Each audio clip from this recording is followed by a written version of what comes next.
हाल है महाराज।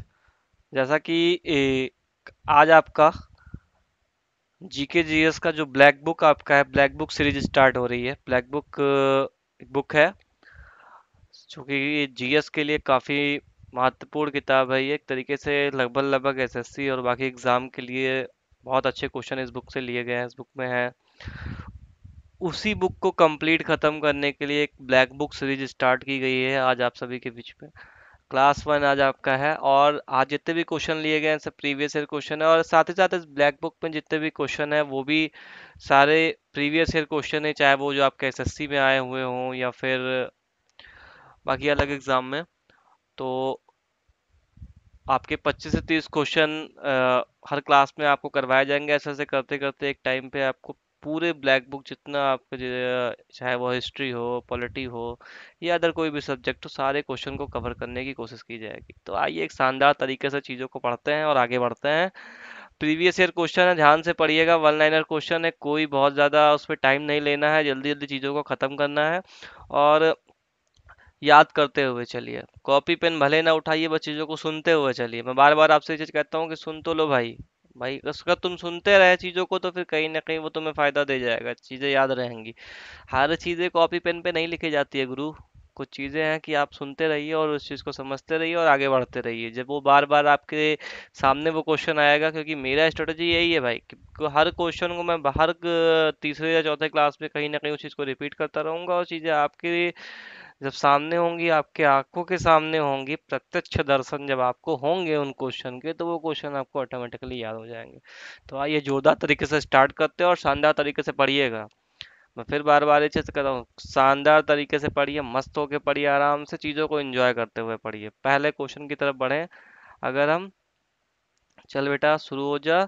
पहला क्वेश्चन है, अकबर की तीन खंड की जीवनी का शीर्षक आईने अकबरी या अकबरनामा किसने लिखा है? क्वेश्चन को ध्यान से समझिए। अकबर की एक जीवनी है, आईने अकबरी या अकबरनामा को किसने लिखा है? तो बहुत ही फेमस क्वेश्चन है दोस्त, एसएससी का ये बहुत बार रिपीट हुआ है। अगर हम बात करें तो अबुल फजल आपके हैं, उनके द्वारा लिखा गया है। नेक्स्ट क्वेश्चन की अगर हम बात करें, सितंबर 1920 में शुरू हुआ असहयोग आंदोलन गांधी जी द्वारा चौरी चौरा की घटना के कारण कब वापस लिया गया था? देखिए, असहयोग आंदोलन की सबसे महत्वपूर्ण बातें यह है, 1920 में इसको स्टार्ट किया गया था, गांधी जी के द्वारा स्टार्ट किया गया था। 1922 में घटना घटती है चौरी चौरा की घटना। चलो, अब एक कानपुर के पास एक सॉरी गोरखपुर के पास एक जगह है चौरी चौरा, वहीं पे घटना घटती है। उसके बाद ये असहयोग आंदोलन जो है वो वापस ले लिया जाता है। तो ये 1922 फरवरी 1922 में इसको वापस ले लिया गया। तो दो क्वेश्चन यहाँ से बनते हैं, असहयोग आंदोलन कब शुरू किया गया? 1920 में।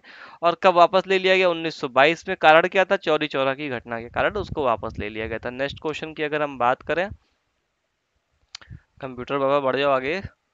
हाँ, भारत की जीडीपी, ग्रॉस डोमेस्टिक प्रोजेक्ट, राष्ट्रीय या राष्ट्रीय आय, नेशनल इनकम की गणना के लिए कौन सी संस्था जिम्मेदार है? मतलब विच ऑर्गेनाइजेशन, कौन सी संस्था इस चीज के लिए रिस्पॉन्सिबल है कि जीडीपी और राष्ट्रीय आय दोनों की गणना वो की जा सकती है? तो पहला है आपका, पहला क्या आंसर ही है, केंद्रीय सांख्यिकी संस्थान जो है आपका वो इसके लिए जिम्मेदार है।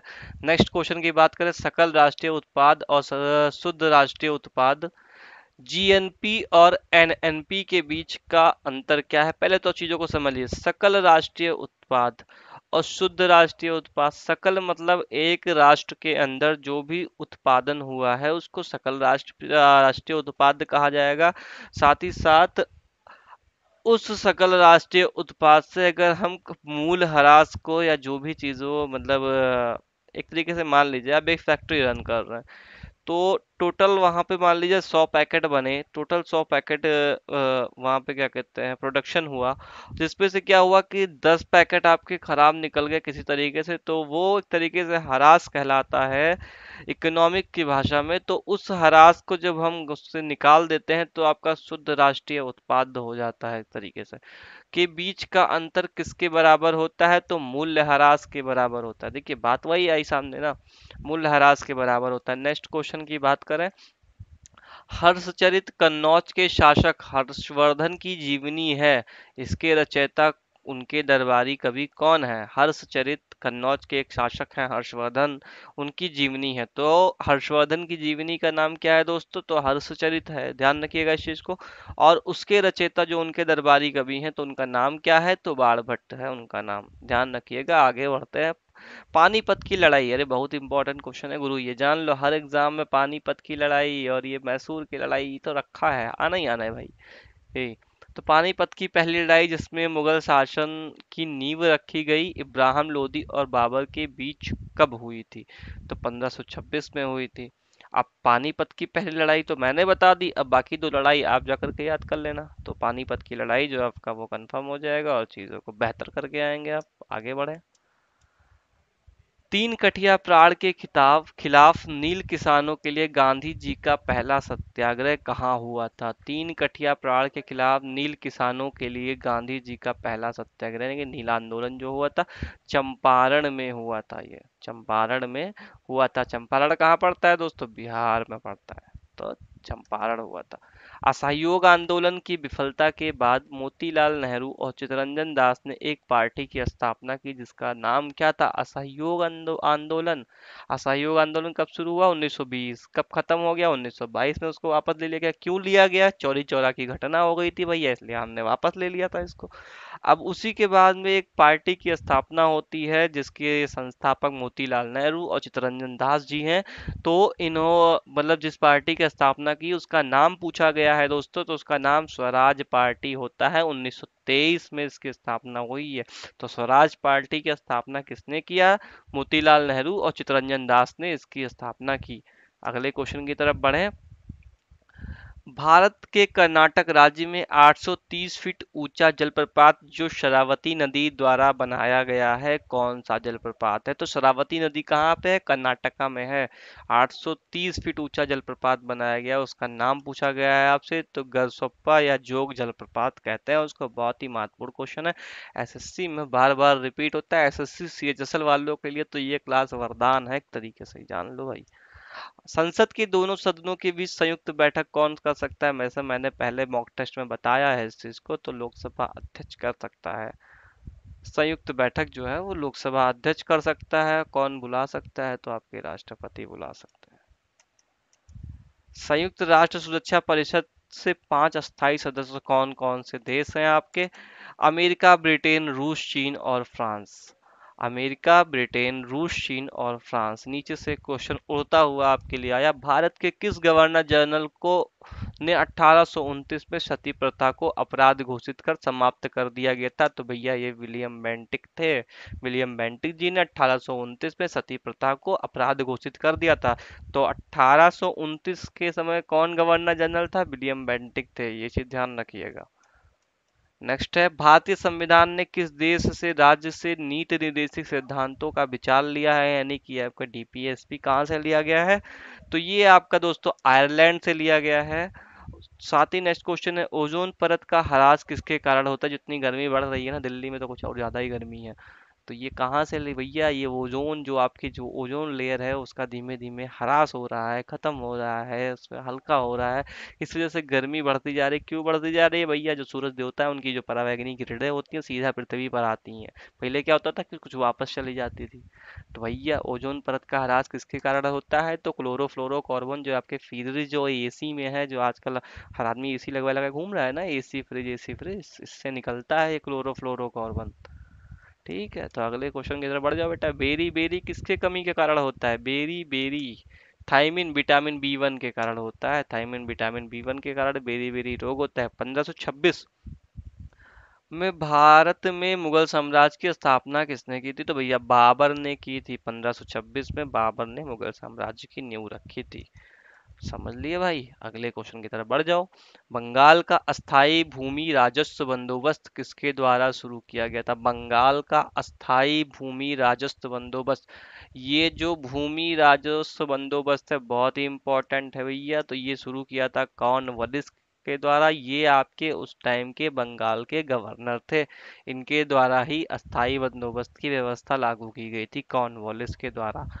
नेक्स्ट क्वेश्चन की बात करें, भारत छोड़ो प्रस्ताव 1942 ने व्यापक संभव पैमाने पर एक अहिंसक जन संघर्ष शुरू करने का प्रस्ताव रखा। इस संघर्ष के लिए करो या मरो का नारा किसने दिया था? बहुत ही फेमस डायलॉग है भाई, करो या मरो का नारा महात्मा गांधी के द्वारा ये दे दिया गया था। नेक्स्ट क्वेश्चन की बात करें, हमारे सौरमंडल का सबसे चमकीला और सबसे गर्म ग्रह कौन सा है, जिसे भोर का तारा भी कहते हैं? तो भैया शुक्र को कहते हैं। ये आंसर उड़ते हुए आपके कदमों में आकर के गिरा है, शुक्र को कहते हैं सौरमंडल का सबसे चमकीला या भोर का तारा भी शुक्र ग्रह को ही कहते हैं। डॉक्टर अंबेडकर के अनुसार कौन सा मौलिक अधिकार संविधान के दिल और आत्मा के समान है? कौन सा मौलिक अधिकार? तो भैया जो ये है आपका संवैधानिक उपचार का अधिकार, अनुच्छेद 32 संविधान उपचार का अधिकार जो है ये अंबेडकर जी के द्वारा वो ऐसा मौलिक अधिकार है जो संविधान के दिल और आत्मा के समान है। अगले क्वेश्चन की तरफ बढ़ जाओ जल्दी से। भारतीय संविधान के किस संशोधन द्वारा प्रस्तावना में दो शब्द समाजवादी और धर्मनिरपेक्ष शब्द शामिल किए गए थे? तो 42वें संविधान संशोधन था ये, भैया ध्यान रखना इस चीज को। दो वर्ड जोड़े गए थे, समाजवादी और धर्मनिरपेक्ष जोड़ा गया था आपका। अगले क्वेश्चन की तरफ बढ़ो। किस संविधान संशोधन ने अधिनियम ने भारतीय संविधान में भाग 9 पंचायती राज व्यवस्था जोड़ा? जैसे मैं पहले भी बता चुका हूँ, 73वां संविधान संशोधन था 1993 में। ठीक है, भाग 9 जोड़ा गया जिसमें पंचायती राज व्यवस्था के बारे में बताया गया है। संसद के में अंतिम निर्णय कौन लेता है कि कोई विधेयक धन विधेयक है या नहीं है? तो भैया ये लोकसभा अध्यक्ष लेता है, क्योंकि कहीं ना कहीं संसद का हेड वही होता है। अगले क्वेश्चन की बात करें, भारत में पहला आम चुनाव और संविधान में पहला संशोधन कब हुआ? 1951 में हुआ था। और कौन सी अनुसूची जोड़ी गई थी? ये कमेंट सेक्शन में करके बताइएगा मुझे, आपकी कौन सी अनुसूची पहले संविधान संशोधन के द्वारा जोड़ी गई थी। मनुष्यों में प्रत्येक कोशिका में सामान्य रूप से गुणसूत्रों की कितनी जोड़े होते हैं? भैया तो 23 जोड़ी होते हैं। नेक्स्ट है, पौधों में जल परिवहन के लिए उत्तरदायी है? तो जाइलम ऊतक आपका जो है पौधों में जल परिवहन यानी कि जल के परिसंचरण के लिए उत्तरदायी होता है, तो जाइलम ऊतक है। जल्दी जल्दी चीजों को याद करते चले, एक दो बार और देख लेना, चीजें याद हो जाएंगी। अच्छे अच्छे वन लाइनर क्वेश्चन है। ट्रॉफी और नेहरू ट्रॉफी किस खेल से संबंधित है? ये समझ में नहीं आया भाई, ये कुछ रॉन्ग है। सुब्रोतक कप, सीजर कप और rovers Cup, Durand Cup, Santosh Trophy और नेहरू ट्रॉफी किस खेल से संबंधित है? आधा क्वेश्चन पहले आ गया और आधा बाद में आ गया, टीम वाले जान ही रहे हो खुराफात कर रहे हैं। Subroto Cup, Caesar Cup, Rovers Cup, Durand Cup, Santosh Trophy और नेहरू ट्रॉफी किस खेल से संबंधित है? दोस्तों फुटबॉल से संबंधित है ये, फुटबॉल से संबंधित है। Subroto Cup, Caesar Cup, Subroto Cup, Caesar Cup, Rovers Cup, Durand Cup, Santosh Trophy और नेहरू ट्रॉफी किस खेल से संबंधित है? तो फुटबॉल से संबंधित है। नेक्स्ट है आपका, 2011 की जनगणना के अनुसार किस राज्य की जनसंख्या घनत्व सर्वाधिक है? बिहार होगा भैया मेरे हिसाब से, हाँ सही है, बिहार का की जनसंख्या घनत्व सबसे ज्यादा है। और अगर केंद्र शासित प्रदेश की बात करते हैं तो आपका दिल्ली है। तराइन के प्रथम युद्ध 1191 में किसने किसको पराजित किया था? अब देखिए, तराइन का युद्ध हो गया, ठीक। और आपका भी इससे पहले मैंने बताया था पानीपत का युद्ध हो गया, मैसूर का युद्ध हो गया। ये सब काफी इंपॉर्टेंट हो जाते हैं, इन सब चीजों को एक दो बार पढ़ते रहिए, चीजें याद हो जाएंगी, ठोक के आएंगे आप एग्जाम में। तराइन के प्रथम युद्ध की बात करें 1191 में, तो भैया ये पृथ्वीराज चौहान और मोहम्मद गौरी के बीच में हुआ था। पृथ्वीराज चौहान ने मोहम्मद गौरी को हरा दिया था। याद कैसे करेंगे, तराइन का युद्ध था, 1191 की बात है, पृथ्वीराज चौहान ने मोहम्मद गौरी को दे पटका था। याद कर लीजिए इसे। नेक्स्ट क्वेश्चन की बात करें, तराइन के द्वितीय युद्ध भी आ गया। देखिए आपको मेहनत नहीं करनी पड़ेगी, मेहनत हमारी टीम ने कर दिया। तराइन के द्वितीय युद्ध की बात करें 1192 में ही हो गया। किसने किसको पराजित किया? अब यही जस्ट उल्टा हो जाएगा यहाँ पर। मोहम्मद गौरी ने पृथ्वीराज चौहान को हराया था। तो याद कैसे करेंगे, 1191, 1192, प्रथम द्वितीय। पहले में पृथ्वीराज चौहान ने मोहम्मद गौरी को पटका, दूसरे में मोहम्मद गौरी ने पृथ्वीराज चौहान को पटक दिया। तो ये थे आपके कुछ वन लाइनर क्वेश्चन। ये सारे क्वेश्चन आप एक नज़र में देख लीजिए, एक से दो बार देख लीजिए, पीडीएफ से पढ़ लीजिएगा, चीज़ें याद रहेंगी और कभी इसको भूलेंगे नहीं। ठीक है, थैंक्स फॉर वाचिंग। फिर इंग्लिश में लिखा हुआ है कुछ बड़ा बड़ा सा, Ativika education hub. Please like share and subscribe. भाई सही बात है, अगर पसंद आया हो तो लाइक कर दो, शेयर भी कर दो, और अगर नए नए हो तो सब्सक्राइब भी कर लो चैनल को। ठीक है, थैंक यू।